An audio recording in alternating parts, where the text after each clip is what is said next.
Tantra is like licking honey off a razor blade. It's very sweet, but it's also very dangerous. So the promise within Tantric Buddhism is that within one single human lifetime, we can attain full awakening, or at least transform profoundly, learn very, very quickly, whereas in other Buddhist schools, it takes many lifetimes.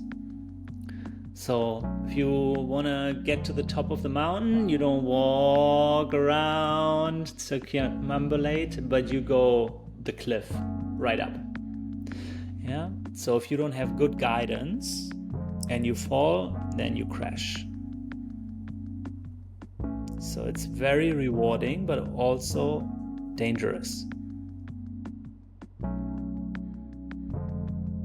Hi, and welcome to this episode of Essence. In this episode, I have the great honor to have Nico Rönpagel with me. Nico is a good friend and colleague. He is the co-founder of wevolve, an organization that supports other organizations in their processes of cultural transformation and leadership. He is truly a human being with a wide range of experiences and backgrounds. He has a background in science, art, conscious dance, over 20 years of meditation experience and practice, yoga experience. And in this episode, we will be speaking about the topic of what is essence? Does it actually exist? What are the different perspectives on essence that, for example, Buddhism has, Hinduism? We'll be speaking about Tantra and many more super interesting things. So I can imagine that this episode will inspire you. I hope you enjoy. As we always start these episodes, I also went on a little time travel with Nico before we started this recording to the last time where Nico was connected to your essence. And I haven't heard it yet, and I'm really excited to hear the situation. When was it? And maybe you want to take us a little bit to this moment. Yes. So when we did this little visualization journey just before hitting the record button 2-3 minutes ago,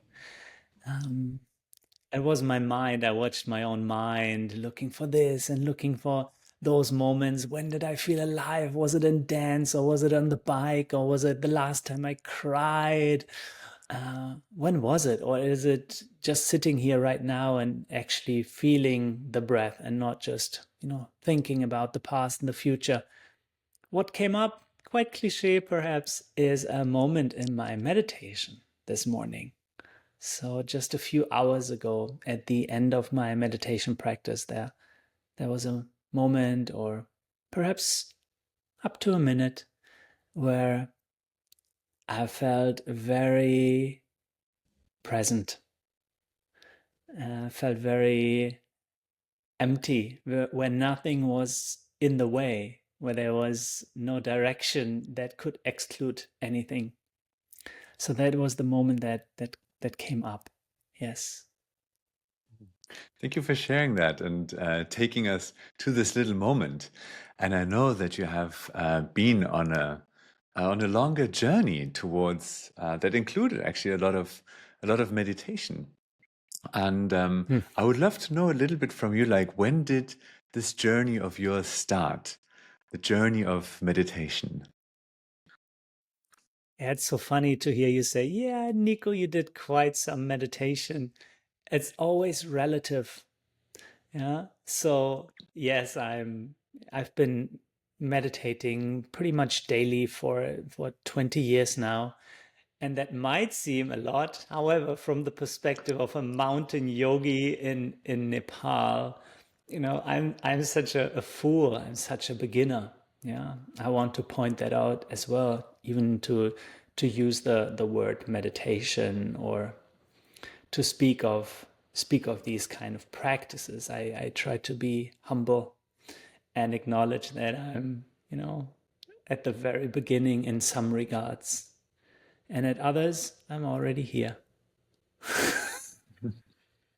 So when did the journey start, you asked?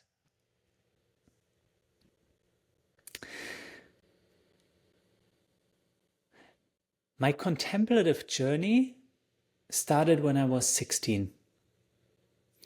So I had some experiences at that age that just opened my mind and consciousness to a whole new dimension, where I realized or asked those questions through self-inquiry. What is this self? What is my relation to the world, to this body, to other beings? And that set me on a path. And then a few years later, when I moved out from home to go to university, age 19, I think, then I moved in together with a yoga teacher.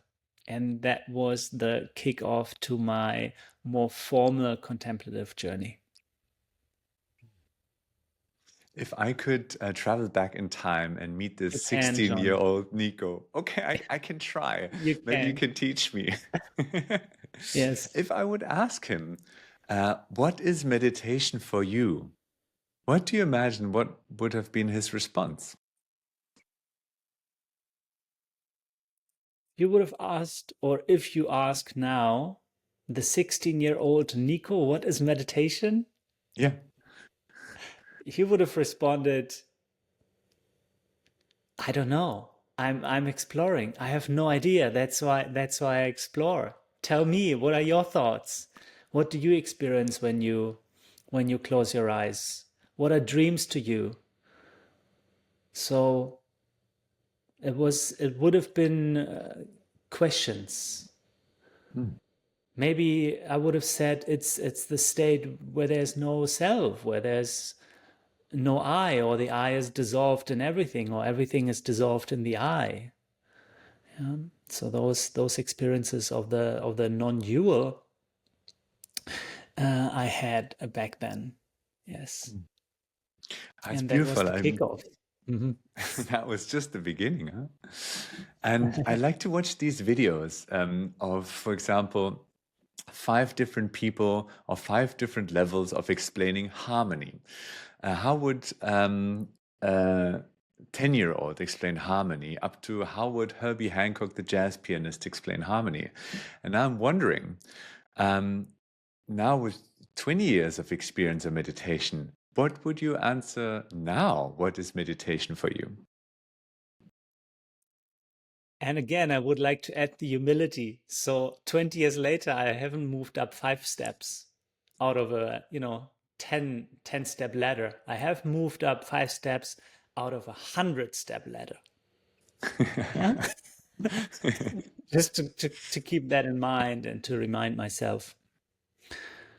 Meditation, one way to look at meditation is that it is revealing a true nature of existence or experience.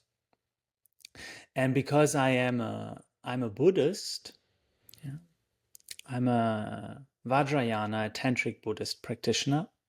My emphasis is on emptiness. And we might speak about emptiness as well as a possible antidote, or not at all, to essence or essentialism. Yeah. I find this super, super fascinating, and I can already sense that this conversation is going to be so rich.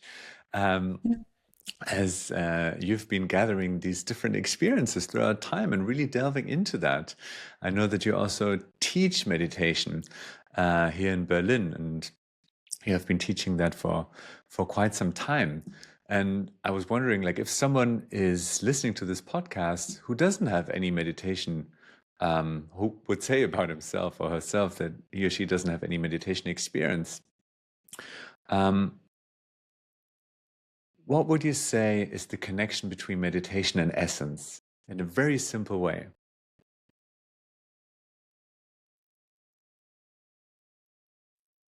I'm completely overwhelmed to answer that question. Absolutely overwhelmed.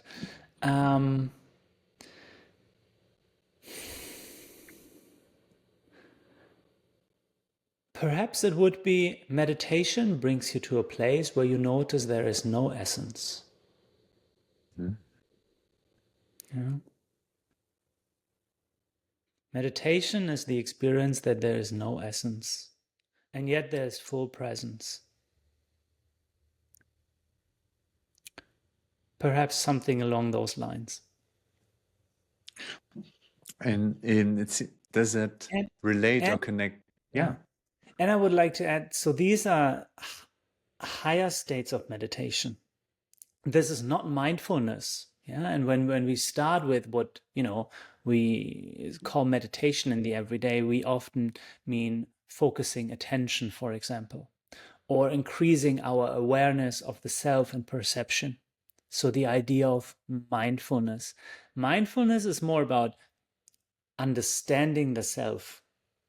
Like, really, what am I thinking? To uncover all these layers that we are holding, yeah, to uncover the layers of bodily perception, to become susceptible to more and more subtle experiences through mindfulness. Yeah? That is mindfulness. And meditation is not, I understand myself better, but I let go of the self, or I transcend the self. Yeah, so these are different directions. So when we speak about meditation in the everyday, I would rather say, first of all, it's learning to listen deeply, and to first notice without rejecting the loud voices in the mind, the body, the heart. And then through practice, through listening compassionately, we learn to listen to the more subtle voices and subtle sensations. And there's no limit to it. Those who have sat in, for example, a 10-day Vipassana retreat, yeah, where you sit for many hours each day and you just listen to the first days, you just sense your breathing, and then you listen to physical sensations. It becomes more subtle and more subtle and more subtle. And now imagine there are some practitioners who do this day in and day out for years. So there's no limit to it. However, meditation might be something utterly different. Mm. There are many different systems how we can look at or understand meditation. I would like to add one that is more from the yogic perspective. Yeah, Please, yeah. the Hindu perspective or the yogic perspective. Patanjali, he, if it was a single person at all, wrote down a system of yoga. Some say it was 3,000 years ago, others say 2,000, some say much longer or a little younger. And there's an 8-limbed path of yoga, Ashtanga yoga. And these 8 limbs, they culminate in more and more subtle experiences all the way to an awakened state. So let me just briefly mention these 8 steps, because one of them is meditation. So first there's the yama and the niyama, which is the ethical or moral conduct. How do I behave toward myself and toward others? Then number 3 is the asana practice. That's the physical yoga that we see in yoga studios. And then is pranayama as the 4th, which is working with prana, the energy, the breath. Then comes pratyahara, which is withdrawing the senses. Then the 6th one is pratyahara dharana. Dharana then is concentration. And then number 7 is dhyan, meditation. And then comes samadhi. So one teacher I spoke with once said, meditation is a very advanced state in that system. Even concentration, dharana, the one that comes before, means that you can roughly for 20 minutes, 20 to 30 minutes, and your mind doesn't wander off at all, not a single time. And meditation comes after that. So when we use the term meditation, it's always like, oh, what do we mean by that? Sitting on a mat and just watching our mind, how crazy it is? Yeah, could be. Could be. Yeah, and for everyone who has already tried sitting and just observing his or her thoughts or bodily sensations, might have had the experience that trying to focus for 20 minutes on just one thing is very, very, very difficult. Even just 30 For seconds might be a 20 huge minutes, John, challenge. it's very difficult for more than 5 seconds. Mhm. It's very difficult for more than 10 seconds to really hold a thought for the untrained mind. Yes. And what would you say, like for someone who is not yet on stage number 8, someone who is starting out, um, Yeah. what is maybe the benefit in this listening? You called it listening. It is about self-knowledge. It's Plato. It's know thyself. Yeah. It's about understanding the world, understanding this existence. And for some people, the benefit could ultimately be stress reduction or mental health or finding out why are things triggering me the way they do or catching me before I do something unhealthy, yeah, a certain pattern. So the benefits can be on those quite pragmatic and measurable levels. And then to others, it's more on a philosophical level, or others want to create overall well-being or health or peace in their life. Yeah, and others say that's just the intuition. I want to learn to relate more compassionately with the world and existence. That might be the next level. So it depends on the motivation. And then what is also very important is that each meditative practice has very different effects. So even though the research has started to look into mindfulness and meditation for 40 years now, and especially since about 2005 or so, there has been an explosion in academic research. It is still in its very early stages. So researchers are still trying to understand which type of meditation for which type of person has which type of effect. Now it's a little bit like food. You can dissect a capsicum, yeah, and say, yeah, very healthy, but well, you give it to one person or give it to another person. Can have someone might be allergic to it. So yes, the different meditative practices have very different results. Some help you focus, some help you relax, some help you be more compassionate, for example. Yeah, and for those who don't know you yet, you have also a background in academia and research with a PhD. So I was wondering if someone might ask himself, like, how is it possible to go on, like, do meditation retreats, have a deep meditative practice, and be coming from a background of science? How do those two fit together? Aren't they completely different worlds?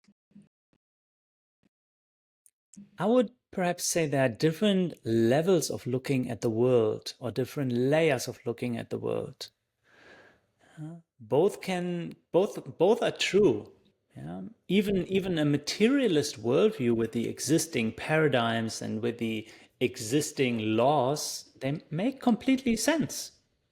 So if I have my cup of water here, yeah, and if I drop the water, then the cup will break. If I drop the cup, it's quite predictable. And for someone who is, and then on a more quantum level, I may say, well, nothing breaks, just the order of energy changes.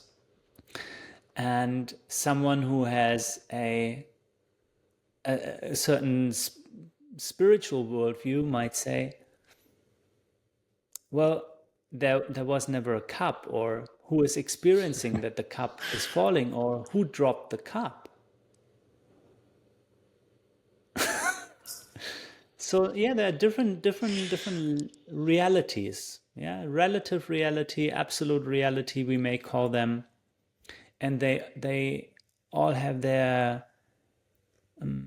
independent value, and they're not in competition with each other. And you also mentioned that you have this, that you call yourself like a Tantric Buddhist.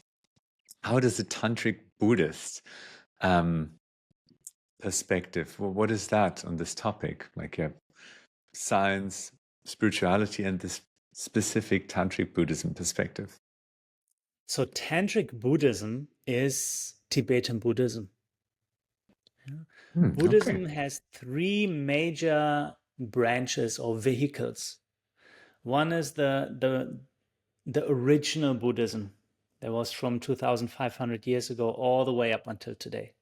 Is more where you are a solo practitioner, monk style, the Vipassana. And the second one, the Mahayana, which emerged almost 800 years later, was more about compassion at the center, at the heart of practice. So not just for myself, but for the well-being or awakening of all beings. And then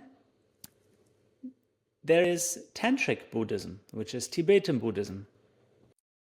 So the principle of Tantra is that everything that we experience becomes part of the path. So becomes a vehicle for generating wisdom. That's the basic principle of Tantra. So nothing is rejected as being unworthy, impure. So if you work with your trauma, okay, that's where the gold is. Yeah, that's where the opening of the heart, the cultivation of compassion is possible.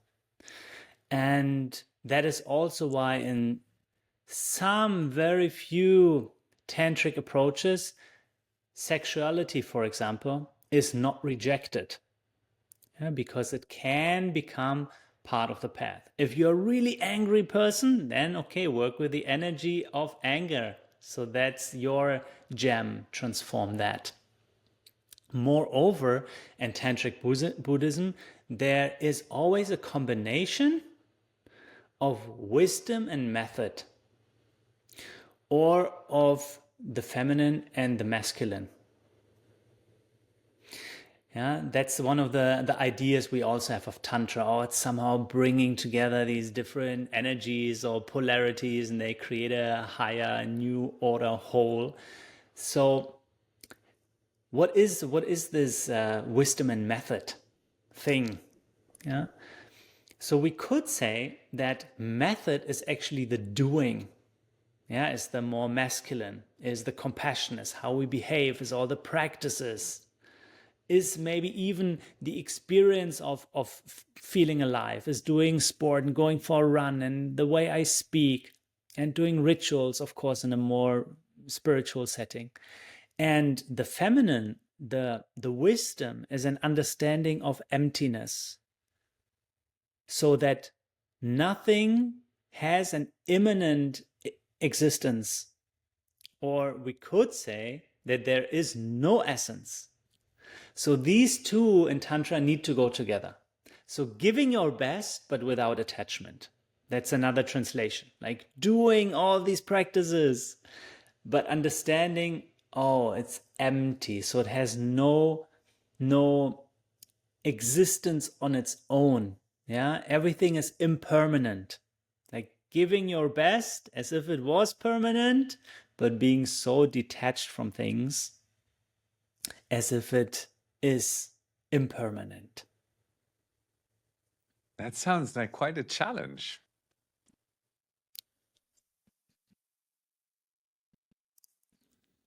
Yes, yes, that's why there's a tantric path. To take everything very, very seriously, and at the same time be completely detached from it. Yeah, so it's the lightness, perhaps, John, that we can bring to life, the lightness that allows us to go even deeper and to feel even deeper. So we are shattered in pain or in sadness. If we know, oh, there is this sadness and it is absolutely real, yeah, then that can create suffering, yeah, or can be even more difficult. But if we know, oh, there is this experience of pain, it's absolutely there, 100%. I can feel it in the cell of my body. And I know at the same time, oh, it's going to change. It's impermanent. This is not who I really am. So it's like creating an even larger container or a space, a consciousness or an awareness that is just spacious. Everything happens in space. Yeah, that gives more freedom to things to change and for us to possibly feel deeper even. So challenging, but maybe on the other hand, it makes things less challenging. It's beautiful. I really love this approach, and for me, it's super interesting also to learn about more about the world of Tantra. And I guess that some of the people listening or watching this um, have not had any experience in this world. They're like, "Oh, okay, that sounds interesting. I thought Tantra was all about getting laid, but it's not." So I would love to hear a little bit more about what what Tantra is like, and which kind of contexts you apply the Tantric Buddhism mind heart set. How do you see the world being a Tantric practitioner? So of course there is the whole neo-tantra, this umbrella term that is mainly about sexuality and sensuality and working with energies and subtle energies. Yeah, that has its own right. There's a reason why it's so popular or has become so popular in the past 50 or so years. Yeah. However, that may be quite different from some original tantric paths. So there's tantra in Hinduism and there's then tantra in Buddhism. The tantra in Buddhism grew out of the Hindu tantra and was merged with Buddhism. And I find it very compelling because it brings the idea of emptiness in there and the Buddhist philosophy of awakening, how it is understood there, or rather enlightenment. So it's like Tantra is a path to awakening and enlightenment. Mm-hmm, mm-hmm. I mean, if we look at India, how Tantra emerged, actually emerged as a revolution against the rigid religious system. So there were these the Brahmins, and there were the priests, and for like hundreds or thousands of years they were telling everyone what to do, and they were the ones being able to read the scriptures and do the ceremonies, and they were very rigid. Yeah, very classical caste system. And then when Tantra emerged, I'm not sure, maybe around the years 300, 400 AD, something along those lines, 500. In India, that was a big revolution because it was empowerment. It was about, it's about your own experience and everyone is equal. And even an untouchable or a woman in particular. Yeah, it was the first time in the history of that religion, that continent, that women became a central force because now they're needed. Women are often the ones initiating in Tantra and guiding. So yeah, it was about freedom, about liberation, and not about sexual liberation, just about liberation from a system of oppression and rigidity. So that's the original idea of Tantra. And what is also distinct in Tantra within Buddhism from Theravada and Mahayana, these two earlier approaches, is that you work very closely with a teacher and within a lineage, and that it is necessary to have this very close relationship. So it's a lot about initiations and making vows that are different from monastic vows. So it's quite a secret technique. I heard someone say that Tantra is like licking honey off a razor blade. Wow, what a Tantra is metaphor! like Yeah. licking honey off a razor blade. It's very sweet, but it's also very dangerous. So the promise within Tantric Buddhism is that within one single human lifetime, we can attain full awakening, or at least transform profoundly. learn very, very quickly. Whereas in other Buddhist schools, it takes many lifetimes. So if you want to get to the top of the mountain, you don't walk around, circumambulate, but you go the cliff right up. Yeah. So if you don't have good guidance and you fall, then you crash. So it's very rewarding, but also dangerous. It sounds super exciting. It sounds really, really interesting. And I was like, many people probably have not had this perspective before, and this actually this knowledge about Tantra as a path that emerged from a longing for revolution and a revolutionary act. Tantra as a revolutionary act. And I had this question in mind that I wanted to ask you. How could Tantra serve right now in our lifetime, in our societies, as an act of revolution? Hmm. It is about self-empowerment. Yeah. So not following the mainstream and the masses and the media pollution. Second, Tantra is about honoring shadow and not rejecting what is uncomfortable. So nowadays, individually and collectively, we are pushing, banning darkness. I don't know where it goes, John. I don't know where much of the collective anger, fear, and other suppressed experiences go. They are somewhere, and they do lead in our own lives or at the other end of the world to suffering and brutality. So Tantra also is about, honoring the sacredness of everything and realizing that everything is equally pure. Another main principle in Tantra is, which makes it a little bit different than yoga, is that in yoga you need to purify to get to this state. And in Tantra, the premise is we are already awake right now. Yeah, we are already made of light. Not only this body, but even this human consciousness itself. Yeah. So it's more recognizing what is already there. And seeing everyone and everything as equal could also help in our 21st century quarrels, where it's a lot about seeing differences, feeling superior. Oh. And if someone were to say, yes, that sounds good, I want to start this path, what is the beginning? You were speaking about having a teacher, a close relationship to that. Like if someone is like, yes, I want this, I want to learn this, I want to grow, I want to integrate this, how could people start? I don't even know if I would recommend for anyone to start this. Because it is licking honey off a razor blade.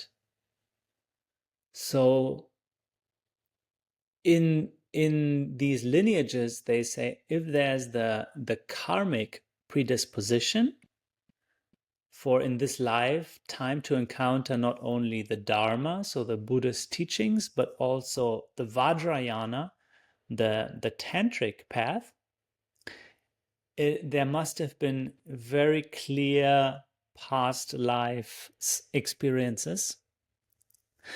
So what is the motivation then? I would rather say, what is your motivation? Rather than, okay, here are the 5 next steps, or buy this book, or watch this video. There's so much on YouTube nowadays. Amazing teachers, yeah, to look at authentic lamas. Just typing Vajrayana or Tantric Buddhism. There's so much. They're really good teachings, and then see where's resonance. And it's very important to align on the why. Yeah. So at the beginning of each meditation, of each tantric ritual, there's always the generation of compassion. So that's called bodhicitta. It's the awakened mind. It's always that all the merit of the practice is dedicated to all beings. Very, very important. Yeah. Tantric practices are never done for oneself. Or there needs to be an understanding that my own growth is everyone's growth, or my own awakening is equal to everyone's awakening. So yeah, I would say go to YouTube I found and it then so see if interesting, life takes you somewhere. Be open. like for the resonance, you were mentioning that as well. And I found it so interesting what you said about that in Tantra, it's about the balance, like the equality between all different qualities and energies.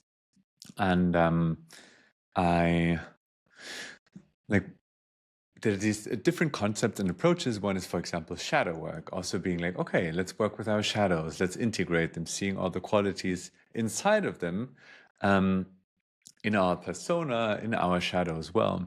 There's this approach of nonviolent communication, saying all feelings have a function. There's no better feelings or worse feelings. Mhm.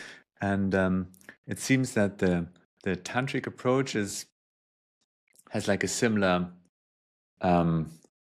intention in this very specific idea of energies and qualities are equal. And I was wondering what sets it apart. Like, why is it especially appealing to some people to follow this specific path of growth, of getting to know themselves? Because it's sweet as honey, John. What makes it so sweet for you? Yeah. It's the karmic disposition. So it took me way over 15 years of exploring all kinds of practices from yogic lineages to shamanic work to, I did my first vipassana 17 years ago. Yeah. So a bit of Buddhism, but to actually come into touch with Tantric Buddhism was not until 2-3 years ago, and it goes very, very fast. So that's why I found my home now, after almost 20 years of spiritual search. And it's definitely not everyone's. You have the mandalas and you have the deities and you have the golden statues, and it's very complex to have sadhanas or spiritual practices where you visualize very intricate mandalas or deities and energies, and it's definitely different from Zen Buddhism, for example, which is the most simple, reduced, clean way of transcending or emptying the self, or dropping into essence, if we understand essence as empty awareness. Yeah, and as this podcast is exactly about this, like essence, a journey to self. I'm so curious. You were saying in a little bit different words that you have like 20 years of trying to find, of getting to know yourself, finding a home within yourself, understanding yourself. So this journey to self, which would you say were the approaches or angles that supported you most in getting to know your essence, or understanding that there is maybe actually no essence at all? Like in these 20 years of search and practice, which were the approaches that were most supportive for you and interesting, exciting for you? Conscious dance. Mhm. Conscious dance was a big player. So during my PhD in Australia, those 5 years, I did do conscious dance twice a week, 5 rhythms. So conscious dance means you're barefoot, there's no talking on the dance floor, and you drop deeply into your body and you move intuitively. You move as if no one was watching, as they say, as if you were just by yourself on a lonely island, and you can dance your heart inside out. And you can do this collectively by creating a field of rawness. Yeah? So if I would use a type of essence that means authentic or truly alive, then I would say that some types of conscious dance have brought me closer to my essence and also supported me on my path of what's this body? How can I work with this body or as this body? Mm-hmm. Beautiful, That yeah. is one tiny stage. Yeah, I would like to, always share with other people, and that for me it's so important. I've experienced it to be so important and so valuable to be able to follow my impulses, to listen to my inner impulses. And that could be like on a bodily level, how does my body want to move? But also working with sound and voice, which sound wants to come out, which melodies wants to come out. And this approach of conscious dance, I find it so beautiful as you described it as well. If it's 5 rhythms or another format of this conscious dance, just to be like, yeah, what is truly authentically inside in me right now? What actually wants to move? And there I see the a relationship and a connection between what you shared about not just repressing or not feeling certain emotions within ourselves, but actually to use them and move through them. Yeah, it is beautiful. And at the same time, often what wants to move, John, are our patterns. Right. Yeah. Yeah. So we can say, yes, there is an intuition and there's some experimentation and it needs extra courage to express this or that. And at the same time, it's often our past behavior that is replicated through whatever we do. So sticking to the field of dance or conscious dance, there are some types of conscious dances where it's about just going there and no guidance and just dance your heart out and have an amazing night. Yeah. And then there are other types of conscious dance where the teacher tries to inspire you to move what does not move. Yeah. So it's possible that I return to a dance, one of the former ones, so where everyone just goes and dances their own self, that I go again after 4 years not having been there. Same people are there, everyone dances still the same way. They have a great time, but it looks the same. Yeah. And then in these other classes with really good teachers or workshops I've been to, they really make you move what does not want to move, what is stuck, what is numb, what you don't even know exists, what you are afraid of. So there's a limit to intuition, what I try to say. Yeah? There's a limit to letting it flow. We need pushing, or we need support, or we need inspiration, or whatever it is, to work on these edges so that some more is coming into flow. Yeah, I actually wanted to ask as well, like, what would you say is the benefit of breaking your pattern while dancing? Why would someone do that?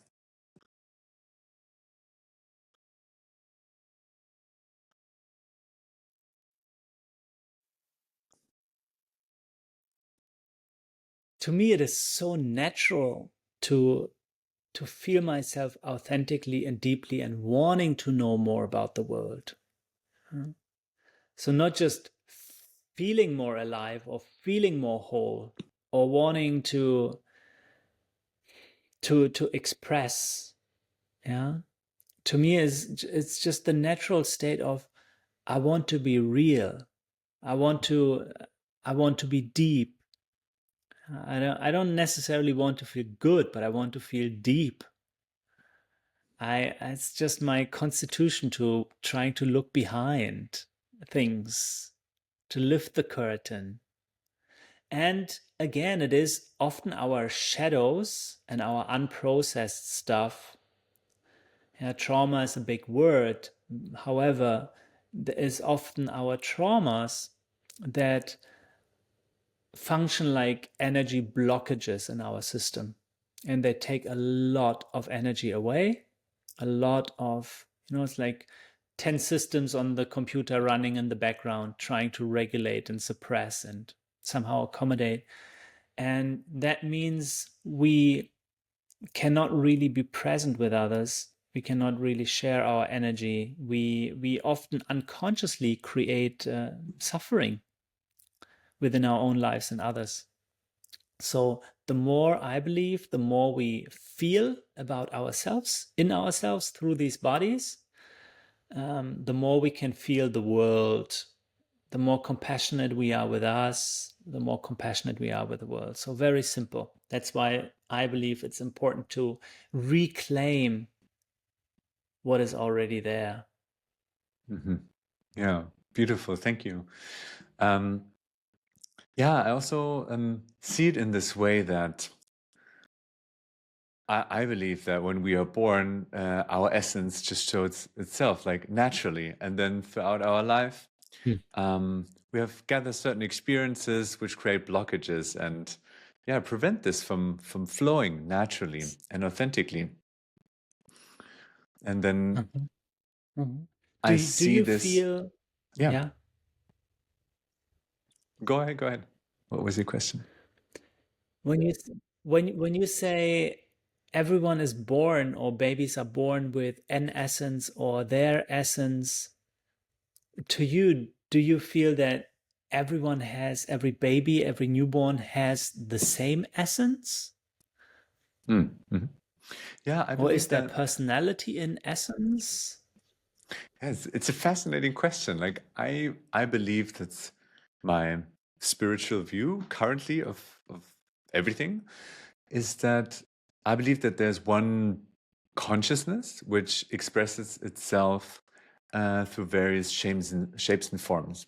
That could be plants, it could be animals, human beings, and also within us human beings, I believe it's this one bigger essence, this one big consciousness that expresses itself in various flavors. So I see that all of us, we have a specific flavor shaped maybe by the past experiences of ourselves, of our system, family system where we grew up, where our family grew up, and so on and so forth. But I believe it all comes from the same source.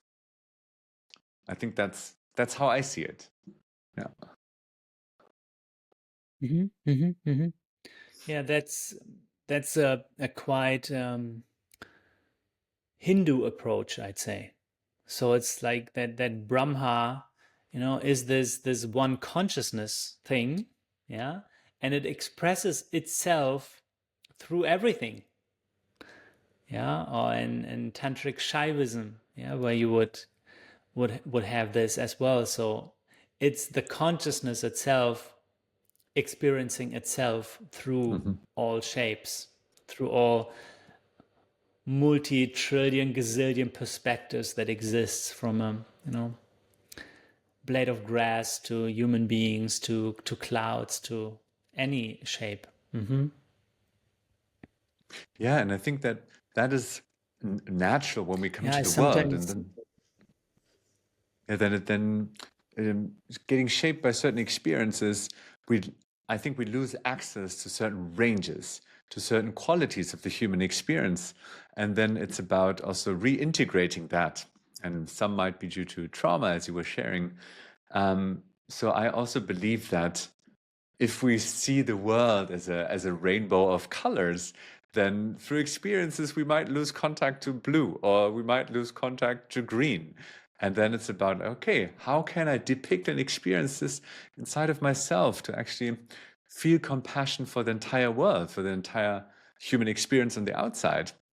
But first, getting access on the inside. That's what I also wanted to share about how I often see a path or why it is also important to break patterns, to not be just running on yellow and red, but also being able to connect to these other qualities of human experience.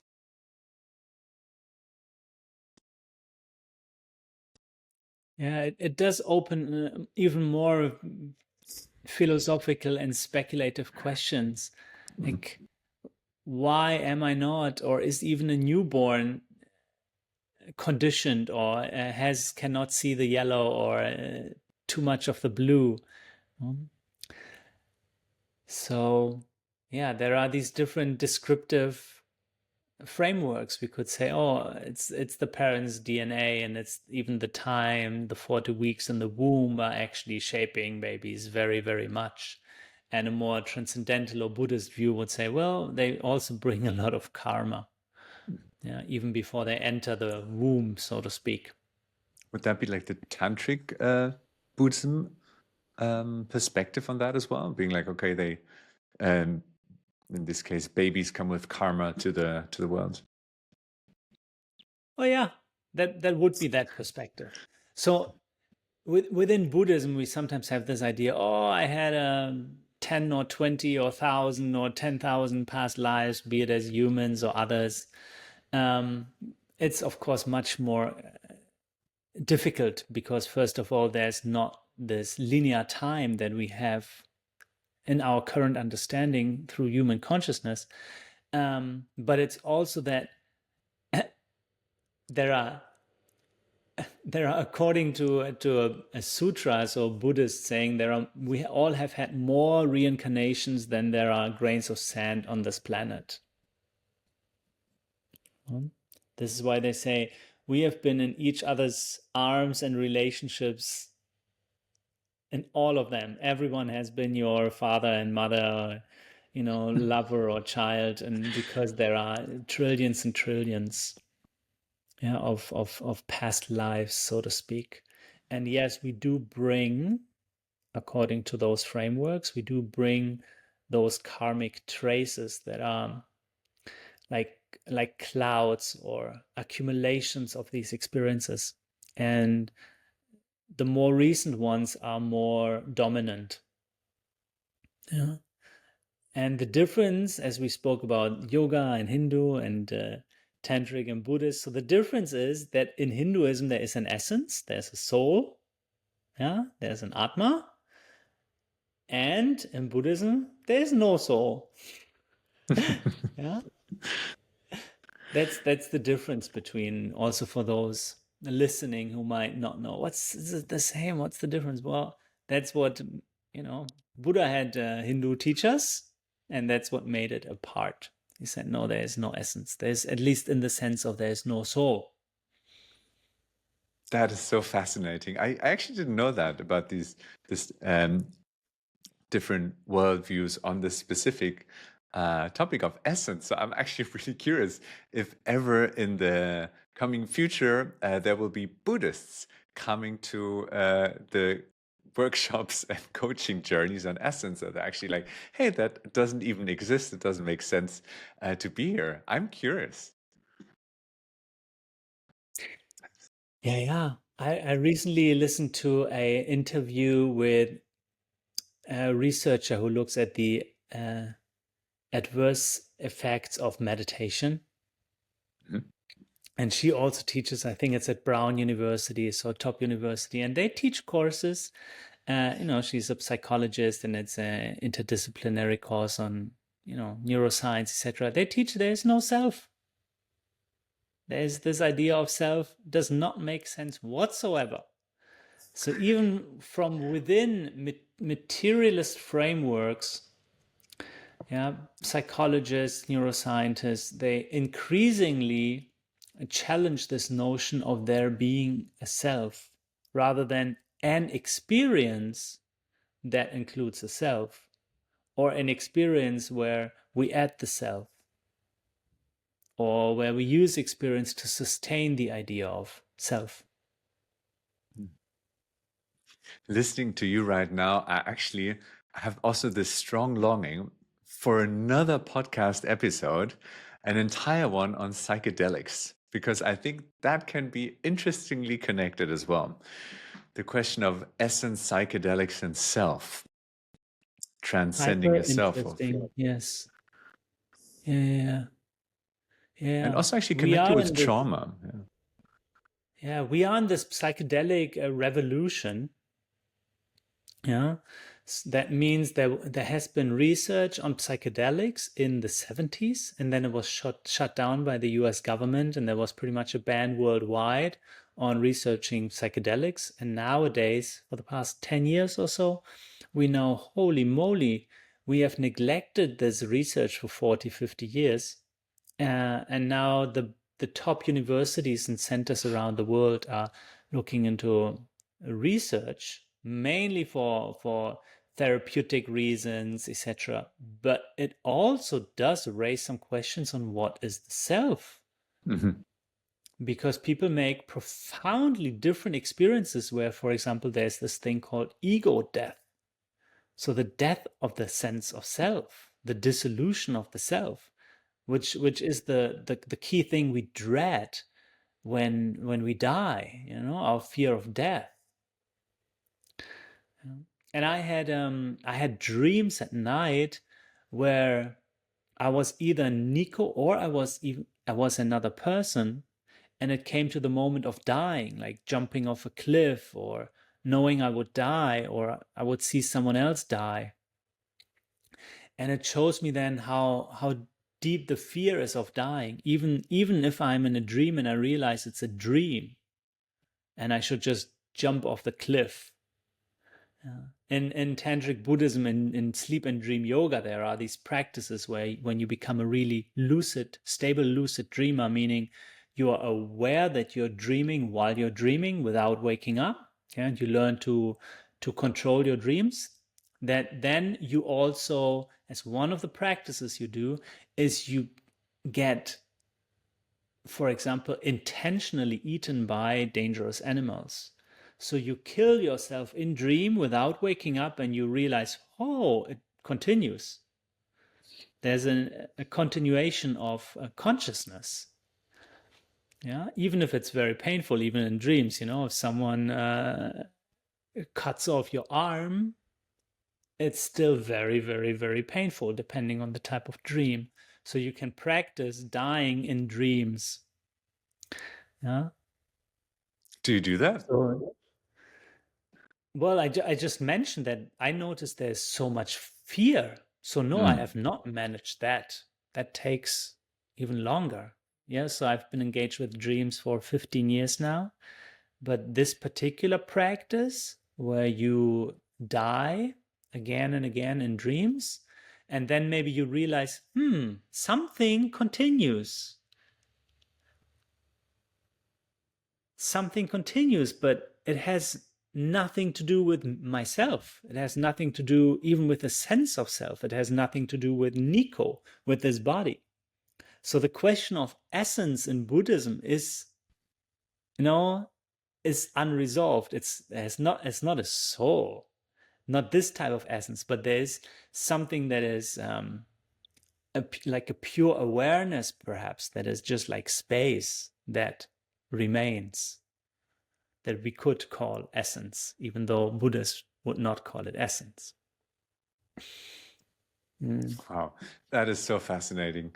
Like I just in my mind, I was just going through all these different perspectives that we have just chosen in the last couple of minutes, speaking about essence of who would say what. Buddhists, do they believe there's an essence? There's no essence, there's no soul. In Hinduism, yes. Then we have a tantric approach. Then we have psychedelic approach. Then we have lucid dreaming. So it is so rich, and I actually feel deeply honored that all these different angles to somewhat are embodied by you. That you can take them and share these different perspectives with me and with everyone here. So I find this very beautiful and very rich, and I have the feeling that we could do one episode on each perspective. Yeah. And I was also surprised how much I spoke. Yeah, rather than I had questions all the time, and either I spoke, or when there was a break and I wanted to ask you something, John, you came up with another question. Inquiring, and it's this idea of inquiring, feeling more deeply, trying to understand, questioning, challenging, refining, that are itself what can bring us closer to essence. That is the method. Mm. I have actually, well, one more question. And I feel we could have covered even more perspectives. Yeah. Easily. And that's a good thing. Sometimes there's an overlay in the audio, so please. Yeah, I feel that we are slowly coming to like a close for this episode, and I have a huge longing to do more episodes with you to be able to dive deep on all these individual perspectives. And now I wanted to ask you, now looking back on all these different things that we covered, what would you say? Why could it be interesting, important, enriching, beneficial for someone to listen to this episode? What would you say? Why could it be important or enriching, beneficial for someone to listen to this episode?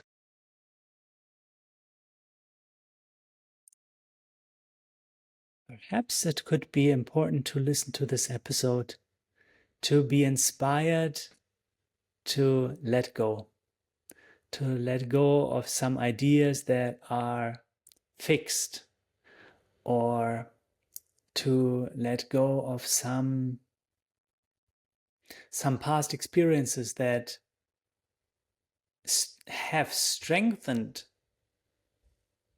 solidified the sense of self and of essence, or the existence of essence. So I feel that in our episode here, we challenged, but playfully, and also seriously. Is there an essence? What is this essence thing? There's an experience. We want to feel deeply. We want to show up as full human beings and as compassionate human beings. And how can the search for essence help us in becoming more whole? So I feel we covered some inspirations here to reclaim, but also to let go. Some narratives. Beautiful. Thank you for summarizing this. And I feel this conversation has been so rich, like really so rich. And I deeply hope that this can inspire the ones listening and looking at this right now to inquire for themselves, like, what is your path? What are you curious about? What do you want to learn about yourself?